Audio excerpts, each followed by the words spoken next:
m'appelle Louise Fèvre, je suis cheminote à Strasbourg et je suis à tête de liste de la liste lutte ouvrière faire entendre le camp des travailleurs pour le Grand Est. Et justement, quel projet vous portez pour les régionales dans le Grand Est? Alors nous on pense que le combat politique au sein de cette élection il est général, qu'il est national.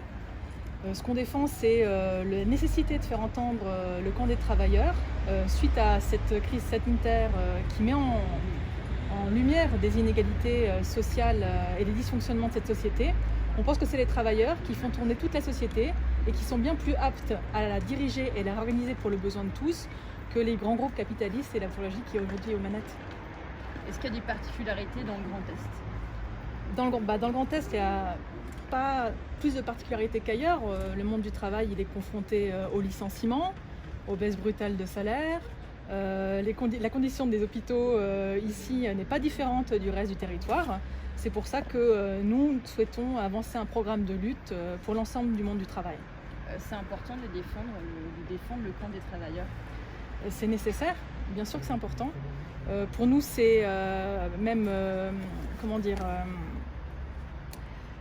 c'est la seule chose à faire pour pouvoir espérer mettre fin à cette gestion de la société qui nous envoie tout droit dans le mur. Voilà, on l'a vu, je le répète, pendant la pandémie, qu'est-ce qui a fait face avec responsabilité à la situation? C'est le monde du travail, que ce soit les ASH, les infirmières, les médecins, les caissières, les ouvriers, les techniciens et tout le monde du travail dans sa grande diversité qui a continué à produire, à transporter, à soigner. Tandis que le gouvernement qui représente l'intérêt des groupes capitalistes n'a pas su, ne peut pas, d'ailleurs n'est pas capable d'organiser une réponse pour régler une crise comme une pandémie par exemple.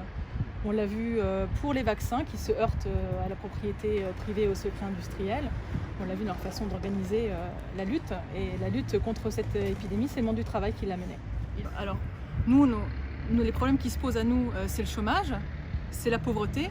Pour nous, il faut répartir le travail entre tous sans perte de salaire, que ce soit indexé sur le coût de la vie.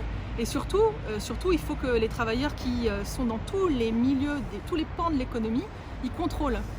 Ils aient un contrôle sur les entreprises, ils aient un contrôle sur la production, qu'on puisse planifier et réorganiser pour le besoin de tous. La plus grande espérance dans les semaines qui vont venir?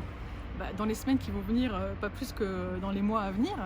Nous, si vous voulez, l'espérance, on la place dans la capacité du monde du travail à se relever et à se bagarrer contre cette société. Et c'est pas une question de semaine, c'est permanent. Merci.